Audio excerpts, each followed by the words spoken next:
You good. Consistency. Are there more than one news outlet sharing the same thing? Like when you see something get shared on social media or you're just checking in general, are more than one news outlet sharing the same thing? Are the numbers or details matching between multiple news outlets to just fact check?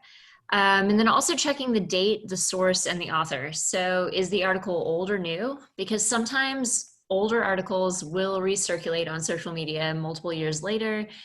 It's not irrelevant, but sometimes it's less relevant. So just checking those things. And then also, is the writer a credible journalist? Is the outlet a credible news outlet? Sometimes there are bloggers out there, and blogs are not to be totally discredited, but a lot of times, it's best to make sure that actual credible news outlets are saying these things. And then confirming the facts, not your own opinion. A lot of times we all are guilty of this sometimes. We want our own opinions and biases to be confirmed. So we tend to pay more attention to articles that align with our own beliefs, and we might overlook other details. So making sure that you're aware of what your own bias is when you enter into anything that you're reading or consuming. And then for me as a reporter, making sure I'm aware of my own bias when I go into reporting to give you the most objective facts possible. This was like a nice little graphic, a little Venn diagram of objective facts you see, facts confirming your beliefs, and then where those overlap. Another component is Facebook, especially of all social media sources. Where are you getting your information and disinformation? So it's very crucial when navigating social media during this time. It can be frustrating, especially for me as a reporter who has dedicated my life to this, to see misinformation being shared. Yeah, so friends, family, strangers, you're gonna see things, we all do. Some of it's truth and some of it is skewed or not truth at all. And you'll see it a lot of times presents in memes or status updates that are copied and pasted from other people. So just making sure that if you see something and it makes you go, run it through Google. Just try to find multiple news outlets confirming the same thing or not even confirming it at all. That might be a telltale. I also like to rely on Snopes and PolitiFact. These are both organizations that are dedicated to debunking myths and misinformation. I have linked to these in a presentation that I'm going over right now that will be shared with everyone who's participating in this tonight.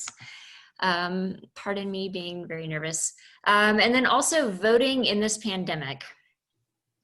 Voting is very different this year because of the nature of just how 2020 has shaped up to be. So there are actually 4 options. You have early in-person voting, which it starts tomorrow and it runs through Halloween, October 31st. You have mail-in/absentee voting, which usually mail-in voting is for if you can't be present in your usual district when you want to vote that year. And there's usually a lot of requirements and boxes you have to check to be able to do that. But this year, a lot of those are waived. So just if you go to Virginia elections, you'll be able to apply for your absentee ballot if you choose to vote by mail. You just fill it out from there. And then you usually with absentee ballot voting, you have to have a witness sign for you to show that you voted. This year that is waived, but if you can still do that, do that. And then obviously you can vote in person on November 3rd, and you can also still vote in person starting tomorrow. You just go to your local registrar during the hours of operation. They have everything sanitized, social distancing in place. And then there's requesting your ballot by mail and then dropping it off at your local registrar. So that's the other option. I need to catch up to what I was just talking about. I'm so sorry, everyone. Yes, so in person and early voting, again, these slides can be shared with everyone. So anyone here tonight will be able to see these. Just know that your local registrars have been working so hard to make sure they have all this planning in place to make it as safe as possible for in-person, whether it is early or actually on election day. And you also still have your mail-in options.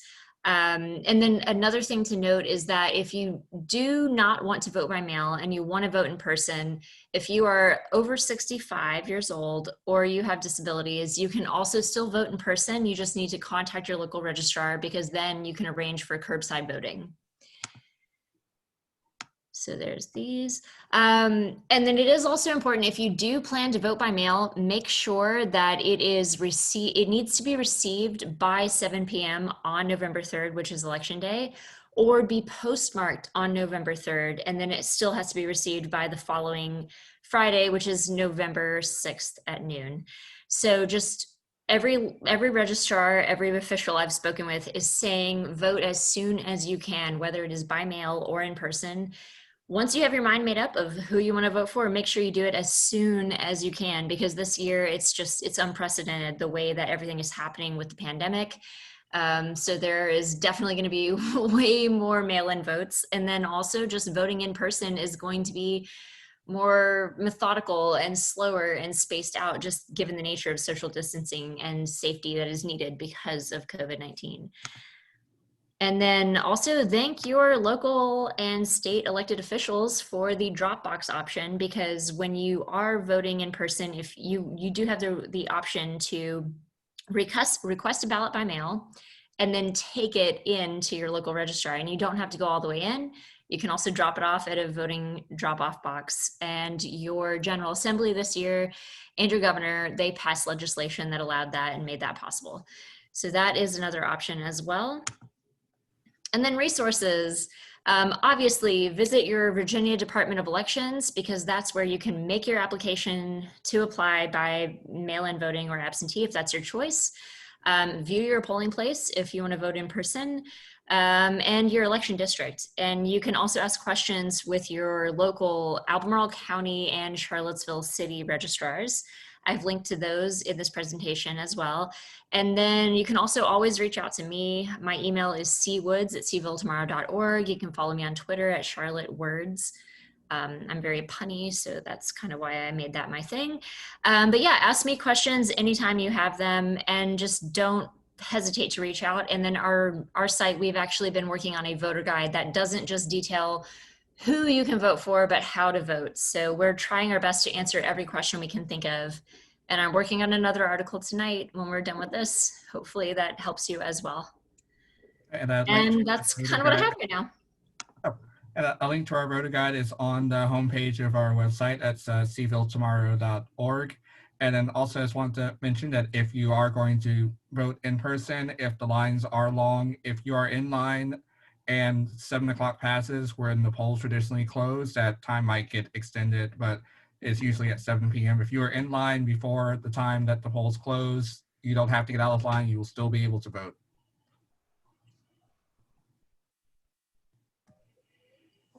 Okay, well, that was great. I don't know if anyone has questions. I'm also looking at Facebook to see if anyone there has questions. I know that one question we always receive and a lot of residents have is that everything seems partisan one way or the other. So do you all have suggestions on how to find resources that are truly bipartisan or nonpartisan? And, you know, when looking for those online, how are people best able to find those? That's a really good question. Yeah, a lot of outlets these days tend to lean left or right.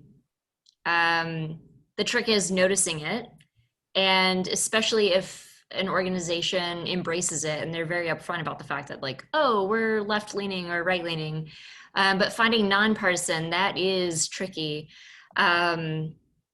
Personally, I would suggest, just from my own perspective, the things that I like to read when I know that I'm hoping for the most objective opinion, or not even opinion, but objective facts possible. I definitely read Washington Post. I read all my local newspapers, because local news, I mean, your reporters are literally living in what you're living into. Like we're in the trenches. So yeah, reading local news, Washington Post. I enjoy Politico, but I'm a political nerd, so of course I enjoy them. Yeah, what do you think, Elliot? I think it's, and also a part of it is frequency. I mean, if you're only seeing a certain story on one site or one particular site where all of the stories seem to be similar, that should send off some alarm bells. But if you see it both on for example, MSNBC and Fox News, or in the Washington Post and your local paper and another news outlet on the other side of the country, there that brings more credence to it being something that is true and not slanted one way or the other. Okay, and if anyone in the, any participants have questions, feel free to raise your hand, or you should also be able to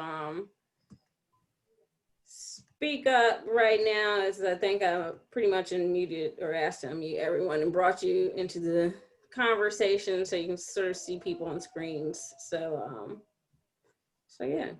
I think another question we get a lot is people just have a lot of skepticism or skeptical about not voting in person if they haven't done it before. So do you have any tips or advice on how people can learn more about early voting or absentee voting?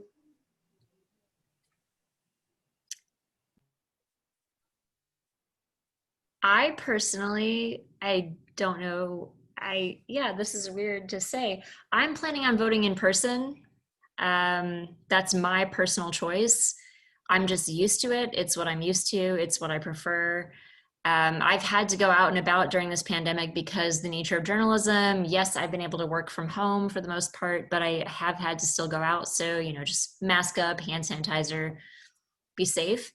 But there are so many people who shouldn't or can't or don't feel comfortable going out. So that's where mail-in voting needs to happen. And I guess the thing that's most important when it comes to that is make sure that you request your ballot as soon as you can.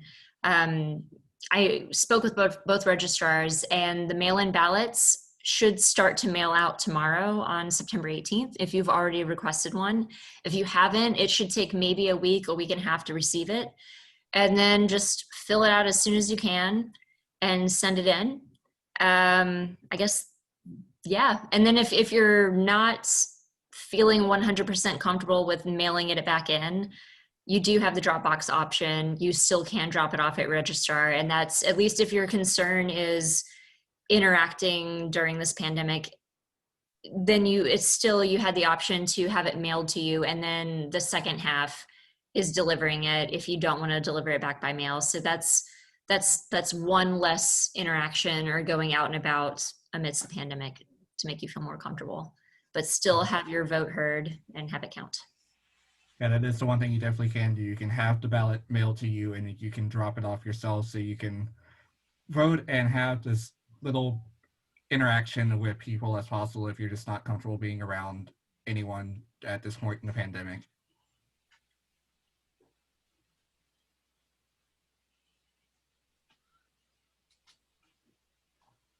Okay, does anyone else on the call have any questions?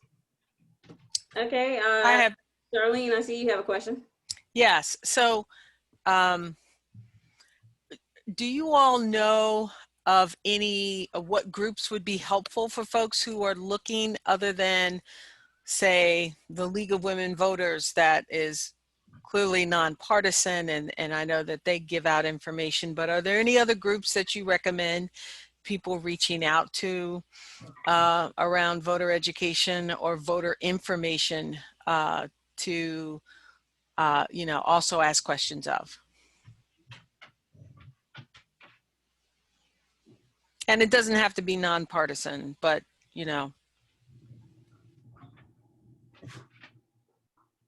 Good question.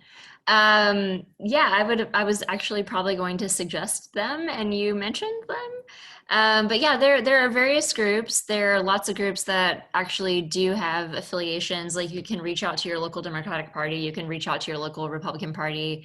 Charlottesville has had a growing Democratic Socialists of America group forming over recent years. I would say that our voter guide is as nonpartisan as possible. I've worked very hard to speak with all the candidates. There's still one more that's a write-in that I am going to be adding to our voter guide, but I've tried my best to talk to everybody possible, spend an hour with everyone, an actual full hour as much as possible, and just keep it nonpartisan, so that way voters can just read and learn and not have any kind of like agenda weighing over them. And that's where it comes into fact checking. It's like putting your own biases aside as a newsroom, as reporters, whatever, and just trying your best to report. I guess that's what I have so far. Elliot can probably elaborate. I'm very nervous. Yeah. I think you did a very good job of that. Our area is somewhat small, so unlike if we were in, say, Richmond or Hampton Roads, there aren't a lot of organizations here that are providing voter information, but the League of Women Voters has been very crucial in getting that information out in a nonpartisan way over the years, and our voter guide has been going strong for several years now.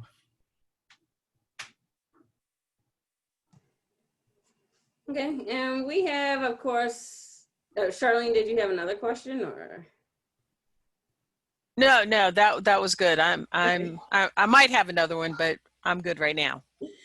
And of course, we serve at Piedmont Housing Alliance many seniors or disabled individuals. And one question we get a lot from family members is, how do I, talk to my senior mother, father, uncle, aunt about news sources and how, they're sharing certain things on social media, especially. So do you have any tips and tricks about talking to seniors and educating them about sharing different news sources on social media specifically? Social media, that is, it makes reporting, it's a great tool for a reporter. It helps amplify our work. It helps us with our work, but it also like hurts us in our profession. At least Elliot and I can speak for that. Yeah, like just as voters and as citizens, we have seen over the years misinformation be spread through social media. For the younger generations, a lot of times it's memes. Memes can be very funny. They can also have, they can be tongue in cheek, but still have misinformation. So it's a matter of like, if you see something on a meme, don't just laugh at it and take it at face value. Fact check it, go run it through Google, try to see if you can verify and find news reports that verify what is being said. A lot of times though on social media, I've noticed my own personal family like sharing status updates, complaining about something, and then sometimes it's valid and sometimes it is not. It's a conspiracy theory that has spread through social media like wildfire. It's people who they see something on social media, they don't fact check it, and then they perpetuate it by continuing to rant about something that actually isn't happening at all, or is, but there's shades of gray and it's not all black and white. So just really stressing the importance of fact checking through news. Find multiple news sources locally, statewide, national, depending on what the story is, and just confirming what is being talked about is actually happening, because a lot of times people will rant about things on social media that may not be 100% true. And if you're checking in on your loved ones, one question is to make certain that if they are getting the information, that they aren't purely getting it from social media. Because like Charlotte, I've seen that happen from family members where Facebook or Twitter becomes their primary source, and it's like, well, yes, you saw it there, but how did it get there? Was it coming from a group? Was it just an image, or was there a link to something that you can read for yourself? But that's just a way just to gently get them toward looking elsewhere to confirm what they have seen. And what are you've mentioned that's some people's only source of news. And so what are some sources sort of comparable to what they're getting on social media? Because social media is quick, it's free, and it's something, they can sort of scroll up and down and get information. So are there other digital resources that you find helpful, or that you have, friends or colleagues who help, push out through the digital area that are, one, cost effective for seniors or someone on a budget,